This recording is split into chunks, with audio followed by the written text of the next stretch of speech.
back again to our final practice session on the verses of To a Haggis by Robert Burns.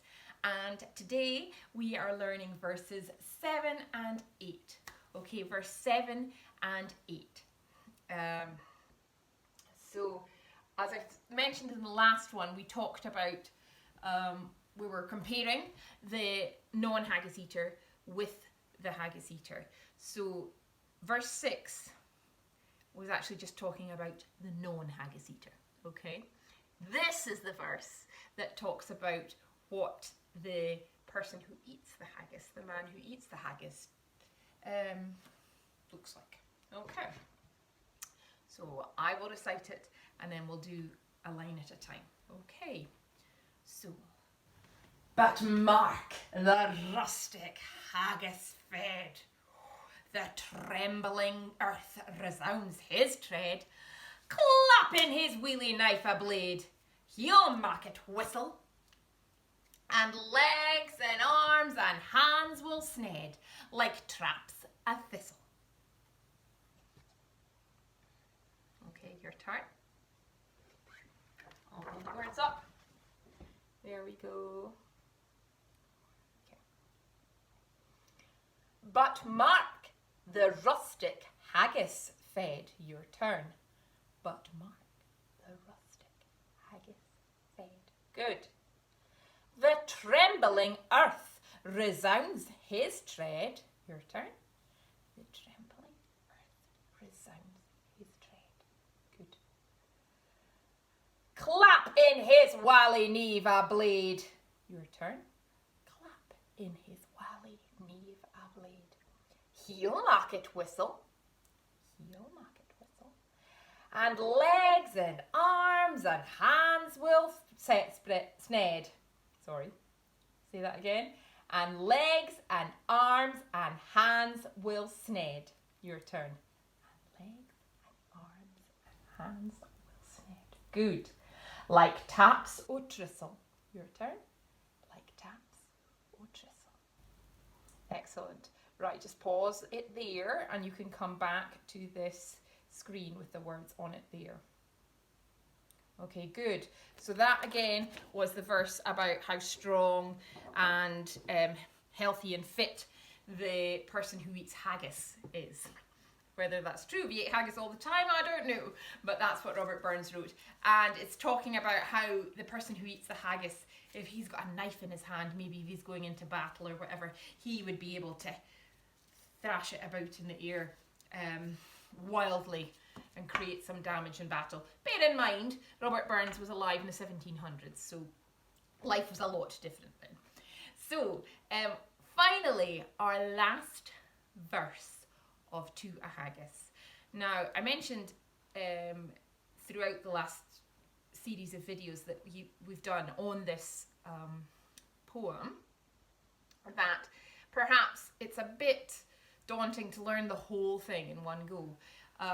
And possibly the first verse is good to start on. Everyone recognises it.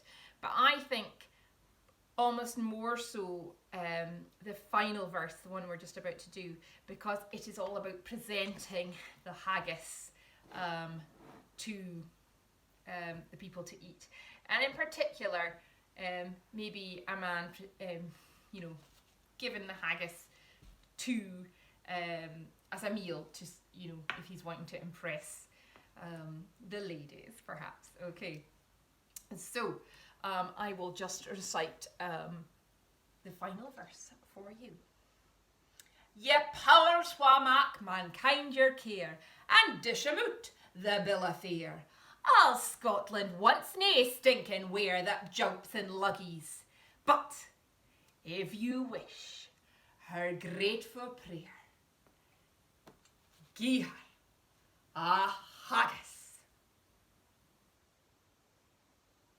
Okay, so not only will it impress the people you're dining with, it is good for Scotland to eat haggis. So Burns might be trying to convey in this message. So I will say a line of this verse for you, and just like before, if you recite it after me, that would be great. And then you've got the whole lot in the past few videos to practice at your leisure. Okay, can you see it there? So I'll say a verse and you say a verse. Ye powers wha mak mankind your care. Your turn. Ye powers wha mak mankind your care. Good. And dish them up your bill of fare. Okay, your turn. And dish them up their bill of fare. Good. All Scotland wants nae stinking wear. Your turn. All Scotland wants nae stinking wear. That jaups and luggies. Your turn. That jaups and luggies. Good. But if you wish her grateful prayer. Good job. Gie her a haggis. Good. Right, I'll just hold it there for a little bit longer. You can pause and come back to this to practice it. Good job. Right. So, you've got all your verses there in the past few videos. You've got, hopefully, your knife prop, your haggis prop, with your neeps and tatties to decorate in a nice little dish of some sort. I wish you luck. I hope you entertain your family. Maybe you can all sit down to some haggis, neeps and tatties and you can address the haggis before you all start to eat. Have fun. Take care. Goodbye, boys and girls.